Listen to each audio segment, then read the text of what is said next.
अच्छा, तो बिस्मिल्लाहिर्रहमानिर्रहीम। ये प्रिंसिपल ऑफ होमोजीनिटी अब लास्ट इस पे एक लेक्चर में कराता हूँ। ये प्रीवियस लेक्चर में आप लोगों ने प्रिंसिपल ऑफ होमोजीनिटी को समझा था। अब इधर एक एमसीक्यू है, find dimension of constants A and be in the relation respectively. Okay, यानी ए का डायमेंशन और बी का डायमेंशन आप निकाले इस रिलेशन में p plus a by v square v minus b into v minus b is equal to R T, where p is pressure and v is volume. अगर ये p और volume ना भी गिवन हो फिर भी पता चलता है p is equal to nRT, आप लोगों ने पढ़ा है। ठीक है, तो इस इक्वेशन में हमने a और b का डायमेंशन निकालना है। आप इक्वेशन को देख सकते हैं। ठीक है, ये पास करके इसको पहले समझो तुम लोग। ठीक है, कि ये इक्वेशन हुआ, ए और बी का हमने डायमेंशन निकालना है। अब कंसेप्ट कहाँ से ढूंढ के लाएंगे? ये प्रिंसिपल ऑफ होमोजीनिटी जिस बंदे को क्लियर होगा वो इसका डायमेंशन ए से निकाल सकता है विद इन सेकंड्स। जो अभी मैं निकालूंगा, सॉल्व करूंगा। आप लोगों को मैंने बताया है पहले भी, और मैं बार बार मैं तकरीबन हर लेक्चर में आपको ये बताऊंगा कि आप लोगों ने इधर एमसीक्यू नहीं सीखना, आप लोगों ने मेथड सीखना है। ये इक्वेशन एग्जैक्टली ऐसा तो नहीं आएगा एंट्रेंस टेस्ट में, अल्लाह करे ऐसा ही आ जाए। ठीक है, आप लोग बस डायरेक्ट आंसर निकालो, आपका टाइम वेस्ट होने से बच जाएगा, आपका टाइम वेस्ट नहीं होगा। तो ज़रूरी नहीं है इस तरह जाए, किसी और तरीके से भी आ सकता है। You will learn methodology, you will learn the concept, not the MCQ. आपने एमसीक्यू को नहीं सीखना, एमसीक्यू को सॉल्व करने का तरीका सीखना है। अब इधर इक्वेशन क्या है, होमोजीनिटी प्रिंसिपल के हवाले से उसको किस तरह सॉल्व करूंगा, चलो स्टार्ट लेते हैं। इक्वेशन ये है P plus a divided by v square, जबकि P प्रेशर है, V वॉल्यूम है। ओके माय डियर, ये इसका इधर मैं लिख लूँगा सॉल्यूशन। अच्छा, तो ये V minus b is equal to R और T, ये हो गया। ओके, ये हमारे पास हो गया इक्वेशन। ठीक है सर। अच्छा, अब आप इसको मल्टीप्लाई करो ज़रा, इसका ये मल्टीप्लिकेशन में है ना, एक इक्वेशन बना दो ताकि टर्म्स हमारे पास आ जाए एडिशन में और सब्ट्रैक्शन में। तो मैं लिख सकता हूँ, बड़ा आसान हो जाएगा, PV, ये PV।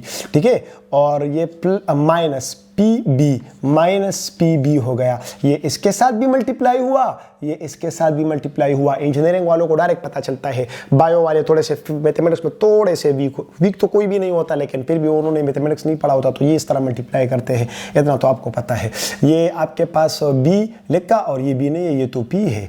अच्छा, तो ये PB हो गया, PV minus PB plus a v divided by v square, और ये माइनस, हाँ, ए बी और divide by v square is equal to R T, ये हो गया। अच्छा, अब ये हमें पता चला कि ये P हमारे पास प्रेशर है, V हमारे पास क्या है, वॉल्यूम है। By principle of homogeneity, by principle of homogeneity, principle of homogeneity का कंसेप्ट क्या था जो पिछले लेक्चर में मैंने समझाया है, वो ये है कि इसका डायमेंशन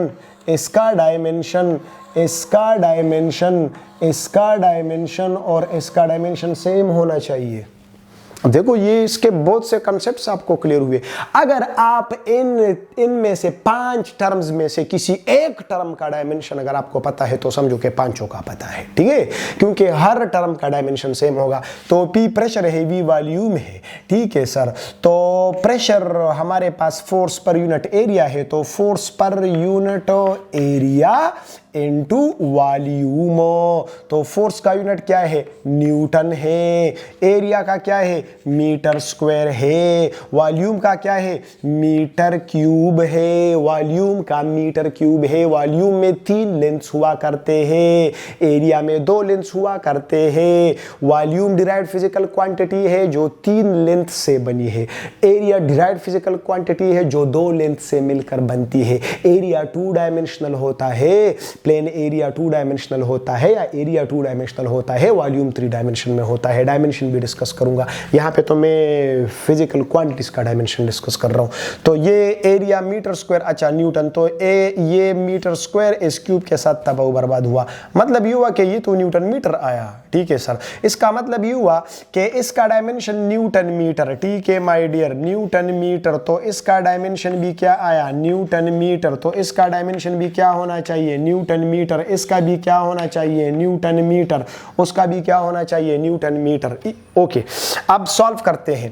ये मैंने डायमेंशन निकालना है ए का और बी का डायमेंशन निकालना है। तो इधर ये देखो पी बी का डायमेंशन क्या होना चाहिए, वो बराबर होना चाहिए न्यूटनों मीटर के बराबर होना चाहिए। पी बी का डायमेंशन न्यूटन मीटर के बराबर होना चाहिए।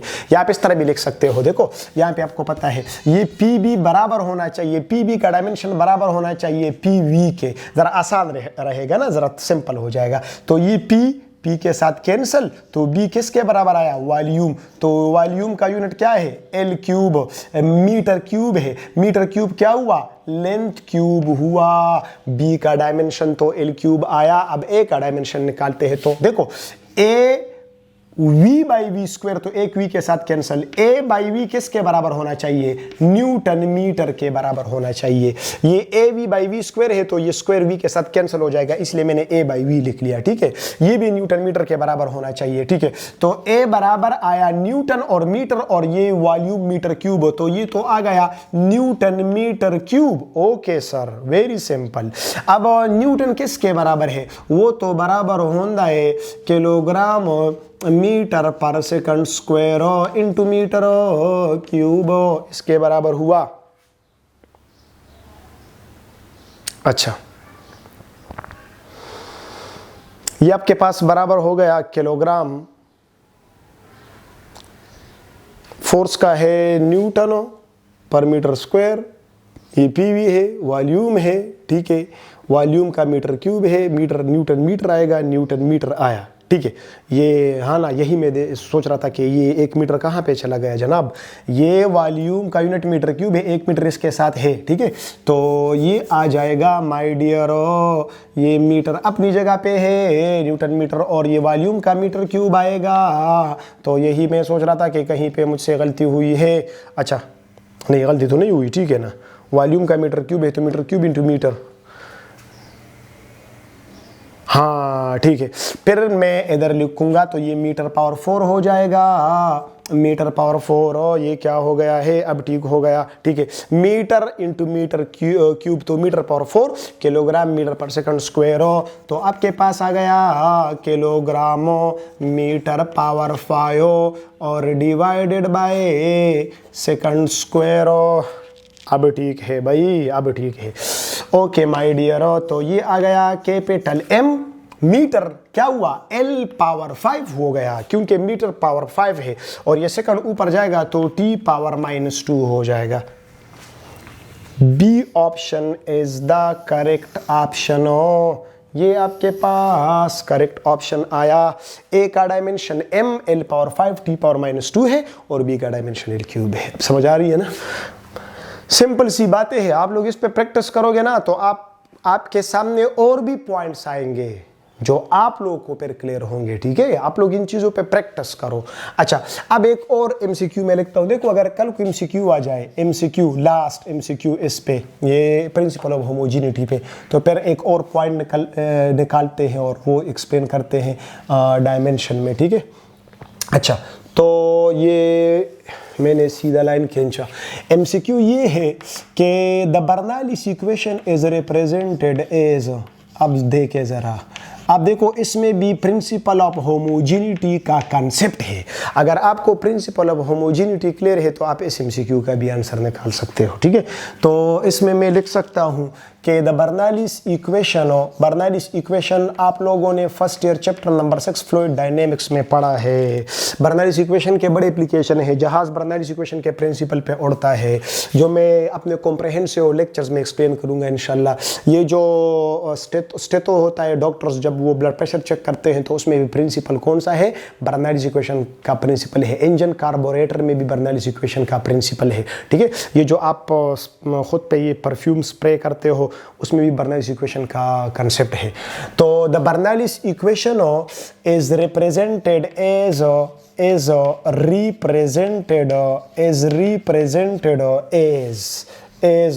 मैं लिखता हूँ इज रिप्रेजेंटेड एज ए और प्लस बी और plus C P plus half rho square plus rho जी एच प्लस अच्छा plus C is equal to K. मैंने ये लिख लिया,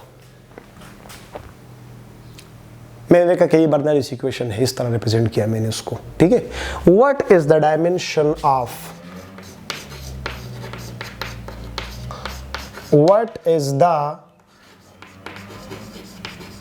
डायमेंशन ऑफ, अब मैं पूछ रहा हूं डायमेंशन ऑफ, या तो ए पूछूं, ठीक है, या बी या सी या के, कुछ भी, ठीक है। What is the dimension of के, चलो के, ठीक है। तो बर्नौलीज इक्वेशन क्या है, P plus half rho v square plus rho ji h is equal to K, ये बर्नौलीज इक्वेशन है। According to principle of homogeneity इसका डायमेंशन और इसका डायमेंशन क्या होगा, सेम। और ईच टर्म का डायमेंशन क्या होगा, प्रेशर का। प्रेशर किसके बराबर है, फोर्स पर यूनिट एरिया, इसका भी फोर्स पर यूनिट एरिया आएगा। आप देख लो जरा, मैं इसको सॉल्व भी करूं, चलो खैर आप लोगों को जरा क्लियर हो जाएगा। प्रेशर क्या है, Newton, pressure force per unit area, Newton पर मीटर स्क्वायर, यूनिट न्यूटन पर मीटर स्क्वायर आया, ओके। अब रो डेंसिटी है, आप बताइए डेंसिटी हमारे पास उसका यूनिट क्या होता है, डेंसिटी मीन मास पर यूनिट वॉल्यूम।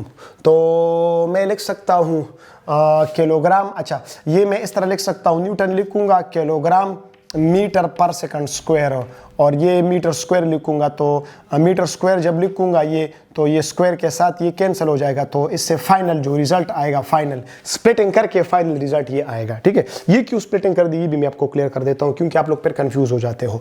इधर देखो जरा, रो डेंसिटी है, डेंसिटी का डायमेंशन क्या होगा, उसका होगा किलोग्राम पर मीटर क्यूब, और ये भी वेलोसिटी है जनाब, आप लोगों को पता है बर्नौलीज इक्वेशन। तो वेलोसिटी का यूनिट क्या होगा, मीटर पर सेकंड, ओके। और उधर स्क्वायर है तो मीटर स्क्वायर पर सेकंड स्क्वायर आया। तो देखिए ये एक, ये मीटर क्यूब इस स्क्वायर के साथ कैंसिल, तो इससे आंसर आया किलोग्राम डिवाइडेड बाय मीटर, यानी और सेकंड स्क्वायर या सेकंड स्क्वायर मीटर एक बात है, कोई मसला नहीं है, आगे पीछे कर दे तो कोई प्रॉब्लम नहीं है, ठीक है। सेकंड स्क्वायर मीटर, इसका डायमेंशन उसका डायमेंशन सेम आया। इसको स्प्लिट इसलिए किया कि ऐसा ना हो कि आप कहो कि उसका तो न्यूटन मीटर स्क्वायर है और इसका तो किलोग्राम पर सेकंड स्क्वायर मीटर आया। नहीं नहीं, आप उसको सॉल्व करो ना, उसको जरा आप स्प्लिट करो तो फिर बराबर हो जाएंगे। इधर देखो, ये मैं इस चौक से कर लेता हूं, डेंसिटी किलोग्राम पर मीटर क्यूब, जी मीटर पर सेकंड स्क्वायर, एच तो मीटर। अब दोबारा देखो, ये क्यूब इस मीटर के साथ कैंसिल हो गया, ठीक है। तो द रिजल्ट इज किलोग्राम पर सेकंड स्क्वायर मीटर। अच्छा, इसका मतलब ये हुआ कि अगर ये बर्नौलीज इक्वेशन है तो इसका डायमेंशन भी प्रेशर का होगा, इसका भी प्रेशर का होगा, इसका भी प्रेशर का होगा, इसका भी प्रेशर का होगा। जबकि आपको इधर ये गिवन नहीं है कि ये प्रेशर है, लेकिन ये तो गिवन है ना कि ये बर्नौलीज इक्वेशन है, और आपको ये पता है कि बर्नौलीज इक्वेशन में एक टर्म प्रेशर का है। तो अगर एक टर्म प्रेशर का है तो फिर सारे टर्म्स का डायमेंशन वही प्रेशर प्रेशर प्रेशर और प्रेशर का होगा, ठीक है। तो बड़ा सिंपल है भाई, प्रेशर का डायमेंशन आ गया capital MO, kilogram capital MO, और ये मीटर ऊपर जाएगा, L पावर -1 सेकंड ऊपर जाएगा, T पावर -2, ये डायमेंशन हो गया। तो K का डायमेंशन ये हो गया, C का डायमेंशन भी ये हो गया, B का डायमेंशन भी ये हो गया, और A का डायमेंशन भी यही हो गया, ठीक है। तो दिस इज द डायमेंशन, इधर मैं लिख लूंगा this is the dimension, this is the dimension, this is the dimension of, this is the dimension of A और बी और सी और के जो ऊपर। अगर कल को, अच्छा अब अगर ये पूछा जाए कि a डिवाइड बाई बी का क्या है तो फिर तो कैंसिल हो जाएंगे, ठीक है, तो फिर डायमेंशनलेस हो जाएगा। अगर एक इक्वेशन में कोई भी दो टर्म्स जो एडिशन या सब्ट्रैक्शन में दो टर्म्स है, अगर वो एक दूसरे पे डिवाइड किए जाए तो फिर उसका डायमेंशन खत्म हो जाएगा, क्योंकि इक्वेशन में हर टर्म का डायमेंशन क्या होना चाहिए, सेम हो, हर टर्म का यूनिट क्या होना चाहिए, सेम हो। तो न्यूटन को न्यूटन पे डिवाइड करेंगे तो ये तो नंबर देगा, जूल को जूल पे डिवाइड करेंगे तो नंबर देगा, एंड नंबर है नो डायमेंशन। अच्छा, तो ये आपका ये प्रिंसिपल ऑफ होमोजेनिटी से इस तरह के एमसीक्यूज पूछे जा सकते हैं। यहां तक आपका ये प्रिंसिपल ऑफ होमोजेनिटी का हो गया। इस पे और भी एमसीक्यूज आ सकते हैं। मैं आपको फिर कुछ एमसीक्यूज में आपको वो वाइट बोर्ड इधर ये ग्रीन बोर्ड पे अपना लिख लूँगा इससे रिलेटेड एमसीक्यूज, और वो फिर आप लोगों को टास्क दूंगा, ठीक है। लेकिन अभी ये इनिशिएटिव है तो आप बस पढ़ते जाओ। नेक्स्ट मैं एक पॉइंट लिखता हूँ और फिर उस पॉइंट को ज़रा एक्सप्लेन करते हैं और समझते हैं। वो ये है, देखो अब ये जो पॉइंट लिख रहा हूँ ना, ये भी एक एमसीक्यू है। ऐसे एमसीक्यू इसको इंफॉर्मेटिव एमसीक्यू कहते हैं। आ सकता है which of the following statement is correct about dimension, इस तरह का एमसीक्यू आ सकता है। तो फिर ऐसे स्टेटमेंट्स आपको 4 स्टेटमेंट्स गिवन होते हैं तो उनमें से एक स्टेटमेंट करेक्ट होता है, ठीक है। तो इधर देखो ज़रा मैं पॉइंट क्या लिखता हूँ। पॉइंट में ये लिखता हूँ कि dimension of a physical quantity, dimension of a physical quantity does not depend upon of a physical quantity does not depend upon depends upon ये कुछ पॉइंट्स लिख रहा हूँ और वो एक्सप्लेन कर रहा हूँ। ये points which of the following statement is correct या which of the following statement is wrong, इस तरह के एमसीक्यूज इससे आ सकते हैं, ठीक है। Dimension of a physical quantity does not depend upon the system of unit selected, the system of unit selected. देखो आप सब लोगों को पता है कि मास का यूनिट किलोग्राम भी है, ग्राम भी है, मिलीग्राम भी है, माइक्रोग्राम भी है। आप कुछ देखो, ये तो आप क्वांटिटी को देखकर आप लोग यूनिट बताते हो ना। अगर अगर आप में से मेरा शागिर्द है, उसको मैं क्लास में बताऊं कि जाओ मेरे लिए पानी ले आओ, तो अब मैं उसको बताऊंगा, देखो टाइम में बता रहा हूं, मैं उसको कहूंगा कि जाओ और 2 मिनट के अंदर पानी ले आओ। अब देखो, क्योंकि ये जो इवेंट है ये कम टाइम का है तो टाइम का छोटा यूनिट इस्तेमाल कर लेता हूं। मैं कह लेता हूं कि 2 मिनट, ठीक है। अगर मैं कहूं कि खड़े हो जाओ, बैठ जाओ, तो मैं अब ये तो नहीं कहूँगा कि 5 मिनट में खड़े हो जाओ और 10 मिनट में बैठ जाओ। मैं कहूँगा 3 सेकंड के अंदर खड़े हो जाओ, 4 सेकंड के अंदर खड़े हो जाओ और बैठ जाओ, क्योंकि ये इवेंट और भी कम इंटरवल का है तो टाइम का छोटा यूनिट में इस्तेमाल करता हूँ। अगर मैं आपको बताऊँ कि आपकी उम्र कितनी है, तो क्या आप ये बताओगे कि मेरी उम्र इतने लाख और इतने हज़ार और इतने फिर इतने सेकंड है? नहीं, आप गलत बता रहे हो, आप ईयर्स में बताओगे, क्योंकि उम्र आपकी अब अभी तो आप ऐसा तो नहीं होता कि अभी अगर आप मेरे सामने क्लास में बैठे हैं तो आपके 2-3 मिनट हो गए कि आप पैदा हो गए, इस तरह तो नहीं होगा। आपकी तो उम्र बहुत ज़्यादा है, ईयर्स में आप बताओगे, मिनट्स में नहीं बताओगे, सेकंड्स में नहीं बताओगे। अगर मैं आपको बताऊं कि पेपर की प्रिपरेशन करो तो मैं कहूँगा ये 1-2 हफ्तों में प्रिपेयर करो पूरा पेपर, ठीक है।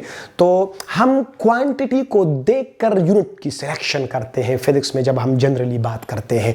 तो अगर मास का यूनिट ग्राम हो, किलोग्राम हो, मिलीग्राम हो, जो भी हो, ठीक है, तो यूनिट चाहे जो भी हो, डायमेंशन उसका क्या है, वो है तो मास। मेरा मास 60 किलोग्राम है। अगर आप इसको 60,000 ग्राम्स बताओ तो इसका मतलब तो ये नहीं होगा कि मेरा मास लेंथ में कन्वर्ट हो जाएगा। वो क्वांटिटी तो चेंज नहीं हुई। यूनिट के चेंज होने से डायमेंशन मीन वो जो ओरिजिन है वो तो चेंज नहीं होगा ना। जिस तरह देखो, नाम अगर मेरा नाम तनवीर अख्तर है, किसी और बंदे का नाम मिसाल के तौर पे कुछ और है, मिस्टर एक्स है, मिस्टर वाई है, तो नाम डिफरेंट होने से ये तो डिफरेंट नहीं होगा कि मैं इंसान हूँ और या वो इंसान नहीं है या वो इंसान है, मैं इंसान नहीं हूँ। हमारा डायमेंशन सेम है, मैं भी ह्यूमन हूँ, हर वो ह्यूमन है, या जो है ना मुस्लिम हो, नॉन मुस्लिम हो, सारे ह्यूमंस है, ठीक है। तो हमारे पास जो डायमेंशन है वो तो चेंज नहीं होगा। काला हो सफ़ेद हो, बंदा काला हो या सफ़ेद हो, है तो इंसान। तो अगर आप टाइम का यूनिट लेते हो, मिनट हो, हावर, मंथ हो, ईयर, जो भी लेते हो ले लो, लेकिन है तो टाइम, तो डायमेंशन इस पे डिपेंड नहीं करेगा कि आपने यूनिट कौन सा सिलेक्ट किया है, ठीक है। सेम लेंथ है, मैंने कहा 1 मीटर है, दूसरे ने बताया 100 सेंटीमीटर है, बात तो ठीक है। ऐसा तो नहीं है कि लेंथ का डायमेंशन चेंज हो गया, वो कुछ और बन गया। तो dimension of a physical quantity does not depend upon the system of unit selected. Why not? The system of unit is anyone, okay? वो चाहे कुछ भी हो, डायमेंशन उसका वही रहेगा, ठीक है? जिस तरह फोर्स का यूनिट है न्यूटन है, डायन है, एनर्जी का यूनिट जूल है, कैलोरी है, दोनों का डायमेंशन सेम है। अगर आ जाए MCQ आ जाए कि the dimension of calorie is the dimension of calorie will be. अब आप लोगों को ये पता नहीं है, अगर आपको ये पता है कि कुल कैलोरी एनर्जी का यूनिट है तो आप स्ट्रेट फॉरवर्ड जूल का डायमेंशन निकालो। सॉल्यूशनो जूलो is equal to newton meter, क्योंकि कैलोरी और जूलो अलग अलग यूनिट्स है लेकिन है वर्क के यूनिट, एनर्जी के यूनिट। तो अगर आपको ये पता नहीं है कैलोरी 1 कैलोरी 4.18 जूल्स के बराबर है, ठीक है? ये बात भी याद रखो, कैलोरी बराबर है 4.18 जूल्स के। यस, मैंने ठीक लिखा, हाँ बिल्कुल। अच्छा, ये भी याद रखो, जूलो छोटा यूनिट है, कैलोरी बड़ा यूनिट है। कैलोरी 4.18 जूल के बराबर है, मतलब है कि जूल के साथ 4.18 मल्टीप्लाई होगा तब कैलोरी के बराबर होगा। अगर मैं आपको बताऊं कि जाओ उस बंदे के साथ कबड्डी करो, तुम कहोगे नहीं नहीं सर 4 बंदे मेरे साथ कर दो फिर कबड्डी करूंगा, तो इसका मतलब है कि तुम उससे कमजोर होना।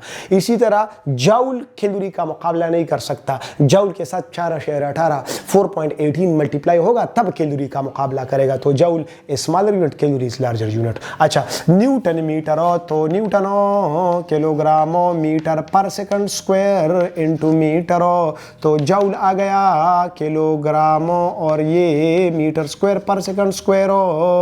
तो आपके पास अब ये आपको ये भी पता चला कि एनर्जी का यूनिट और जूल का यूनिट या वर्क का यूनिट क्या है, वो भी क्लियर हुआ। mol स्क्वायर और T⁻⁻², this is the dimension of work भी हुआ, एनर्जी भी हुआ। एक बात है, क्योंकि इनके यूनिट सेम है, या कैलोरी भी हुआ या जूल भी हुआ, एक बात है, ठीक है ना? तो ये इसका डायमेंशन हो गया। तो dimension which of the following statement is correct? Dimension of a physical quantity depends upon the system of unit selected. No, it is wrong, it does not depend upon the system of unit selected. अच्छा, दूसरी बात यह है कि dimension guarantees unit, dimension guarantee guarantee,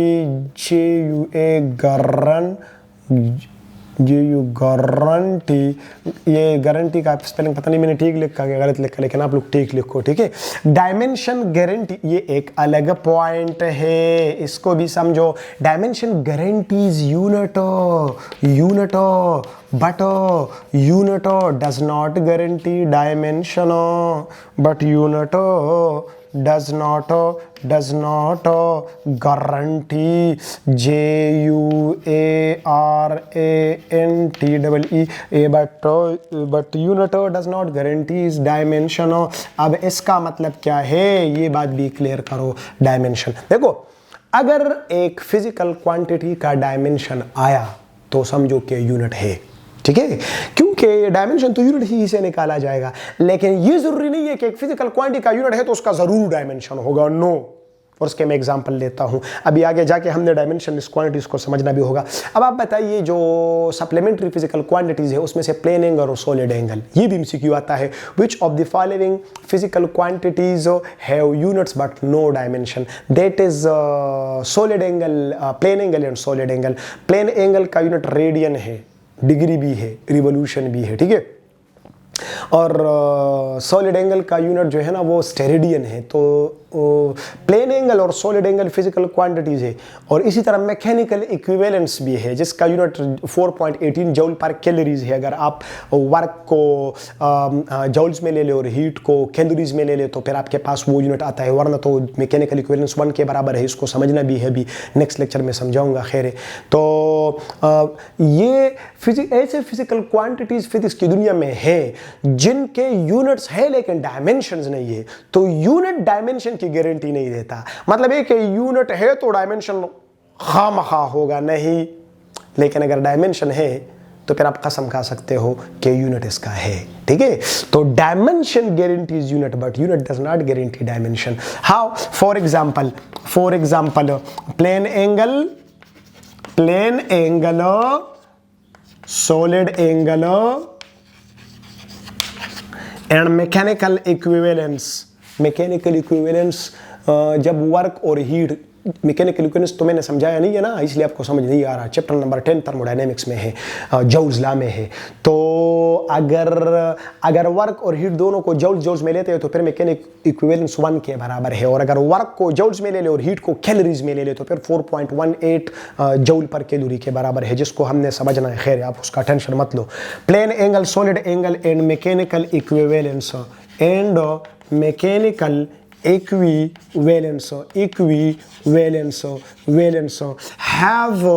have units but have no dimensions, यहाँ तक काफ़ी है, आप इसको समझो और आप लोग इसको क्लियर करो और आप लोग जो है ना अपने नोट्स बनाओ, ठीक है। एक बात याद रखो, आप लोग जब तक ये लेक्चर गौर से सुनोगे नहीं, आप लोग अपना लिखोगे नहीं तो आपको समझ नहीं आएगा, ठीक है। तो आप सब इसको लिखो, अपने नोट्स बनाओ, ठीक है। ये जो मैंने लिखा है आप पास करके फिर वो आप लोग पता है कि आप लोगों ने क्या करना है, लेकिन मैं आपको ये बता रहा हूँ कि आप इसको लिखो और इस पे MCQ सॉल्व करो। वेरी